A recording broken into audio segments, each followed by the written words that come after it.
Hello students, আমি Nitish sir জ্ঞানজ্যোতি coaching সেন্টারের পক্ষ থেকে তোমাদের প্রত্যেককে জানাই আরও একবার স্বাগত। তো স্টুডেন্টস, আজকে আমি তোমাদের সঙ্গে আলোচনা করব ক্যালকাটা ইউনিভার্সিটির অধীনস্থ যে সমস্ত ছাত্রছাত্রীরা বিভিন্ন কলেজগুলোতে পড়াশোনা করছো সেকেন্ড সেমিস্টারে, যারা বাংলা অনার্স নিয়ে কিংবা মাইনর হিসেবে বাংলা রেখেছো, তাদের জন্য কিন্তু আজকে অতি গুরুত্বপূর্ণ আমাদের পার্ট নাম্বার 5 ক্লাস চলছে আজকে, যেখানে আমরা তোমাদের সঙ্গে আলোচনা করছিলাম উচ্চারণ স্থান ও উচ্চারণ প্রকৃতি অনুযায়ী বাংলা স্বর এবং ব্যঞ্জনধ্বনিগুলির পরিচয় থেকে কিছু প্রশ্নমান একের প্রশ্ন নিয়ে। লাস্ট ক্লাসে আমি তোমাদের সঙ্গে 20টা প্রশ্ন নিয়ে আলোচনা করছিলাম। আজকে কিন্তু আমরা 20টার পরে যে প্রশ্নগুলো থাকবে সেগুলো নিয়ে কিন্তু আলোচনা করব। কিন্তু ক্লাসটি শুরু করার পূর্বে তোমাদেরকে বলে রাখি, যারা এখনও আমাদের চ্যানেলটিকে সাবস্ক্রাইব করেন তারা অবশ্যই চ্যানেলটিকে সাবস্ক্রাইব করে পাশে থাকা বেল আইকন অল প্রেস করে রাখো, যাতে নেক্সট টাইম থেকে কোনো ভিডিও আপলোড করলে তার নোটিফিকেশন তুমি সবার আগে পেতে পারো। এছাড়া তোমরা যারা ভাবছো যে অনলাইনে আমাদের সঙ্গে যুক্ত হবে, তারা সময় নষ্ট না করে যোগাযোগ করো আমাদের অফিসিয়াল নাম্বার 7076398606 নম্বরে অথবা 6295916282 নম্বরে। তোমাদের টোটাল কোর্স ফি যেটা রয়েছে তোমাদেরই সাধ্যের মধ্যে, শুধুমাত্র 99 রুপিসের বিনিময়ে তোমরা চাইলে পারে বাংলা মেজর অথবা মাইনর অথবা DSCC 2 তোমরা চাইলে আমাদের কাছে পড়তে পারো। এবং তোমরা যদি আমাদের কাছে মেজর বাংলার জন্য যুক্ত হও, তাহলে কিন্তু সম্পূর্ণ বিনামূল্যে পেয়ে যাচ্ছ CVAC-এর দুটো পেপার। CVAC-এর দুটো পেপার তোমাদের ENVS একটা রয়েছে এবং আরেকটা যেটা রয়েছে তোমাদের ইন্ডিয়ান নলেজ সিস্টেম। এই দুটো পার্টি কিন্তু তোমরা সম্পূর্ণ বিনামূল্যে পেয়ে যাচ্ছ। তো দেরি না করে আজই যুক্ত হয়ে যাও আমাদের অফিসিয়াল নাম্বারে ফোন করে। চলো শুরু করছি আজকের ক্লাসটা ডিটেলসে, যেখানে মোস্ট ইম্পর্টেন্ট 20 নম্বরের পর থেকে যে প্রশ্নগুলো রয়েছে সেগুলো নিয়ে আলোচনা করো। দেখো, ওই ও ঔ কী ধরনের স্বর এগুলো? বলেছে ভিন্ন ভিন্ন স্বরের সাহায্যে গঠিত স্বরধ্বনিকে বলা হয় সন্ধ্যাক্ষর বা সন্ধিস্বর বা মিশ্র স্বরধ্বনি বা যৌগিক স্বরধ্বনি। ওই এবং ও যৌগিক স্বর, যেমন ওই থেকে ওই কি করে আসে? ও প্লাস রস্বই দিয়ে ওই আসে। আবার ও কি করে আসে? ও প্লাস রস্যু মিলে ও আসে।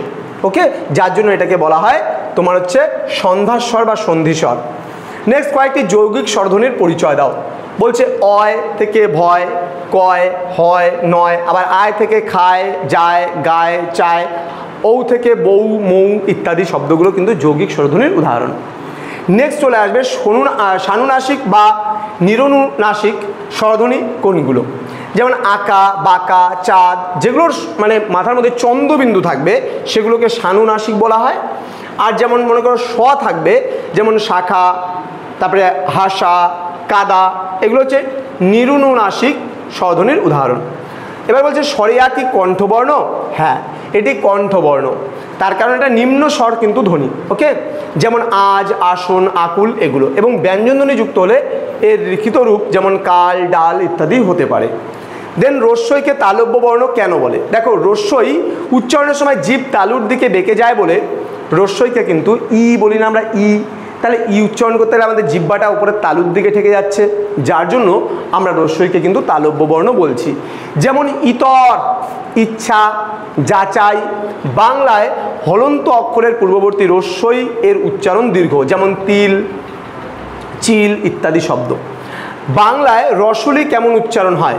বলছে বাংলায় রসলি এর উচ্চারণ বসিনারায় রস্যি এর মতো হয়, অর্থাৎ রি এর মতো হয়। যেমন তৃণ, র আসছে, দেখো ঋষি, র আসছে উচ্চারণে, তো ইত্যাদিতে রি উচ্চারণ হয়। দেন বলছে কণ্ঠ তালব্য বর্ণ কাকে বলে? এখানে বলছে ওই হলো কণ্ঠ তালব্য বর্ণ, আবার সেই সাথে ওই হলো সন্ধ্যাক্ষর বা যৌগিক স্বর। বাংলায় এর উচ্চারণ হচ্ছে ওই।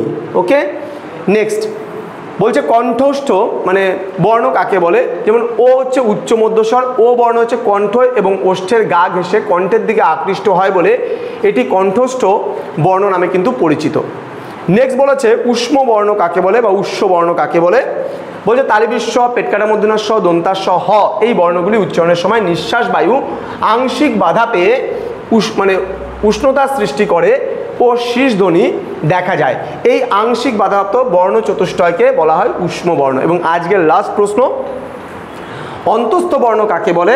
বলেছে স্পর্শবর্ণ ও উষ্ম বর্ণের অন্তর্বর্তী, যেমন জ, বসিনার, ল, ব, হল মানে কি বলছে অন্তস্থ বর্ণ। জ, বকে অর্ধস্বর এবং র, লকে তোমার হচ্ছে তরল স্বর কিন্তু বলা হয়। তো এই ছিল আজকের ক্লাস। তোমরা যারা ভাবছো আমাদের সঙ্গে যুক্ত হবে, আমাদের অফিসিয়াল নাম্বার দুটো সেভ করে রাখো এবং যোগাযোগ করো আমাদের সঙ্গে। দেখা হচ্ছে খুব তাড়াতাড়ি আরও একটা নতুন ক্লাস নিয়ে, নতুন কোনো টপিক নিয়ে। তোমরা প্রত্যেকেই ভালো থেকো, সুস্থ থেকো। Thank you so much, thanks for watching after all. Thank you.